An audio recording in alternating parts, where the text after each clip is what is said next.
Bob Endsley has been in the real estate business for nearly 30 years.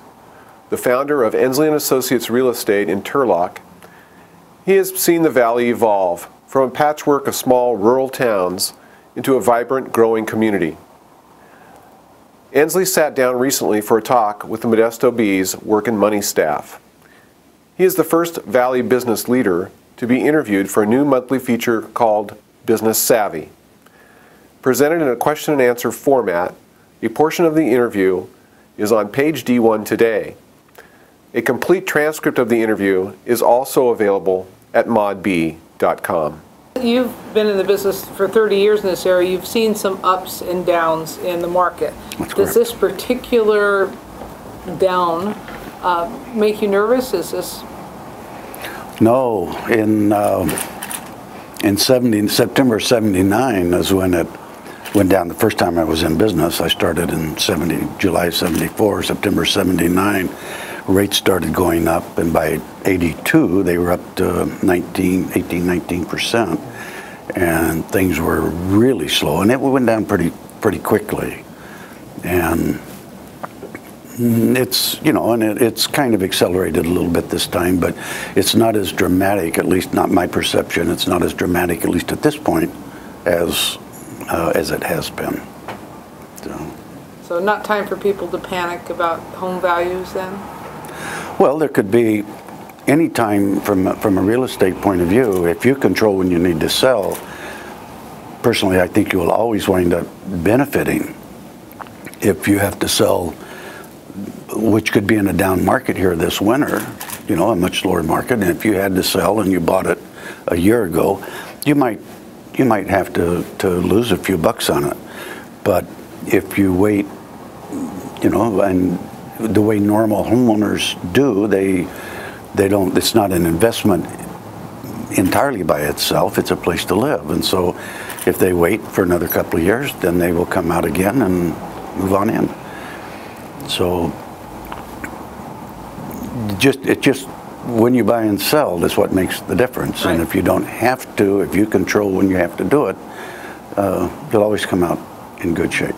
With the run-up in prices and values, a lot of people took money out, and paid off credit cards, bought cars, all those kinds of things.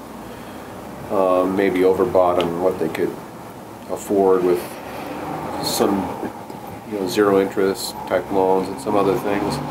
Do you see those people, or do you get a sense that those people are trying to get back into the market and maybe, you know, having to sell their house quickly because they're just kind of in a bind financially, or have you not seen as much of that as you might have thought? Well, I don't think we've seen it all. Yes, it is starting. It's been accelerating here over the last few months. I'm sure you guys have those stats available to you, and it's not a surprise to me because it's been done before. And there's some loans out, from a personal point of view, there's some loans out there that are really not to the benefit of the borrower, the buyer, because they look really good to start out. You're zero loans, or there's even some that are negative amortization loans. And a lot of these people don't understand the impact of what that's going to do to them when the market does change, the rates go up, and they look and say, okay, geez, now my house is, the loan on my house is worth more than what my house is valued at. And to make the payments is difficult, and I really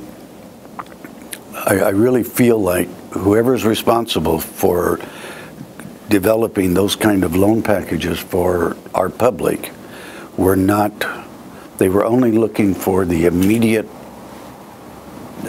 making money than trying to have an ethical approach to it.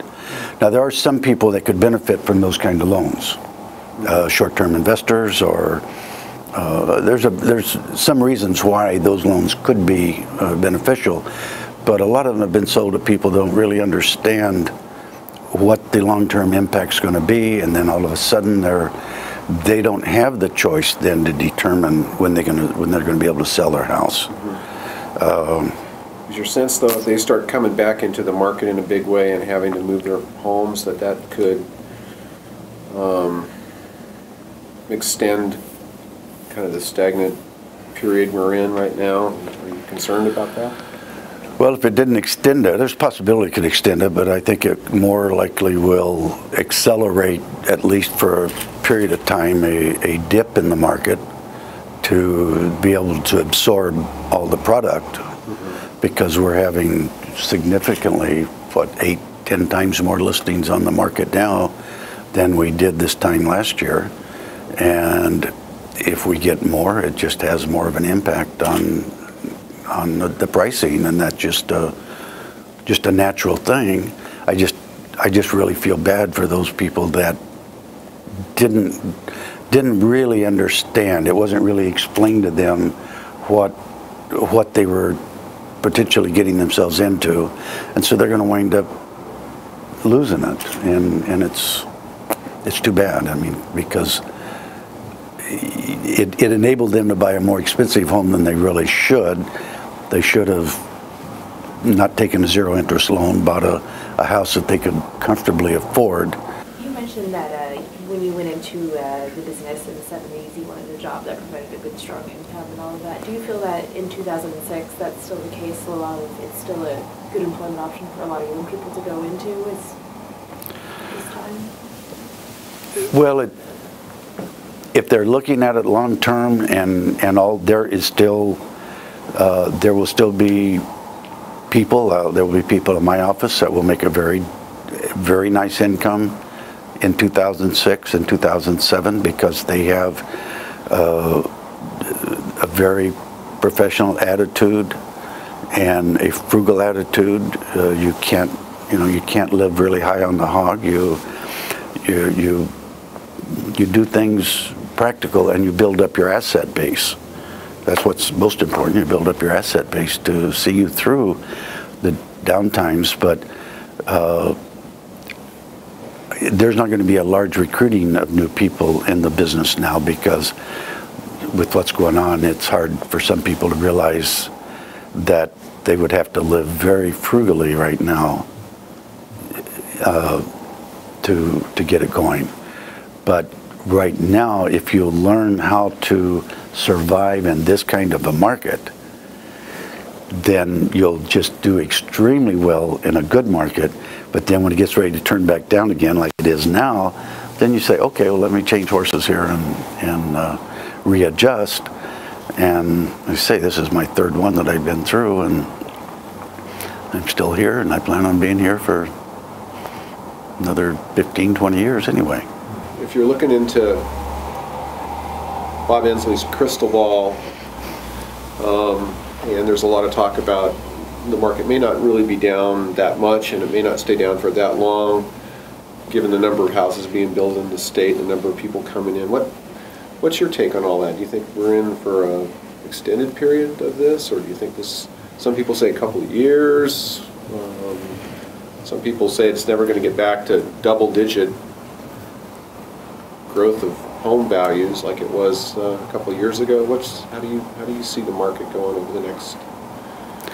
Well, I think ultimately, from my experience, and even reading back in the business cycle history, what went on in Southern California in the 50s and pricing there, that's what we've been experiencing.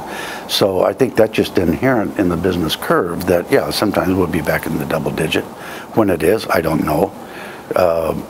I'm business planning on an 18 to 24 month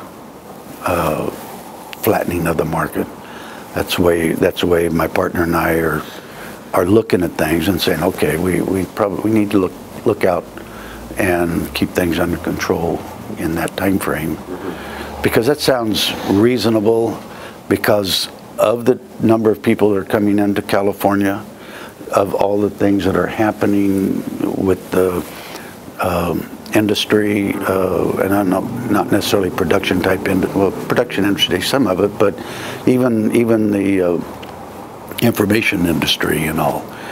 And with having the University of Merced here, having our own university that's growing, our own Turlock's University that's really growing well, and what's going to happen at the Crow's Landing Naval Air Station, You know, you guys are, I'm sure, staying cognizant of that. And I've seen articles in the paper about working with the Port of Oakland and all. And this is just, there's just a lot of potential. And we have not, in California, for a long time, have never built an adequate number of homes for the people that are here. And we still haven't. So we're going through an adjustment because from my perspective, the price got out of control with everything. So now we're going back and doing a very logical thing, and that is adjusting back, you know, getting back into a more reasonable position. Mm-hmm. But it would have to take a catastrophic type situation, I feel, that would make something happen that we couldn't, I mean, that would be more long-term. Yes. Yeah. One more long-term down cycle. You don't get it. Correct. But other than that, there's just a lot of good things out there, and it's really important that we have a positive attitude about what's going on so that we can have a positive impact on our children. I think one of the most important things that we really need to be cognizant of is to encourage our kids to continue to go on through school and be serious about school because of what's going on in China and India and a good part of the rest of the world where they're trying to catch up. There was an article in the paper a week or two ago where they were saying there's somebody taking care of animals out of Katrina, and can we bring them to California to find homes for them, and why are we killing so many animals through the pound and everything. And this is my own personal peeve. I say, why in the hell aren't we paying this much attention to our kids and helping them, encourage them to continue to work in a positive manner? Because we got a lot of kids out there that they just don't know what's going on and what to do, and so they're going, you know, they're going down. They're not continuing to grow.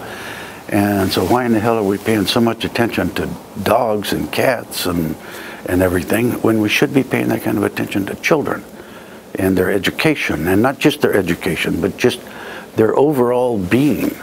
Because if we do that, then our world's going to be better. Our world, and I mean right here, I don't mean globally, just us.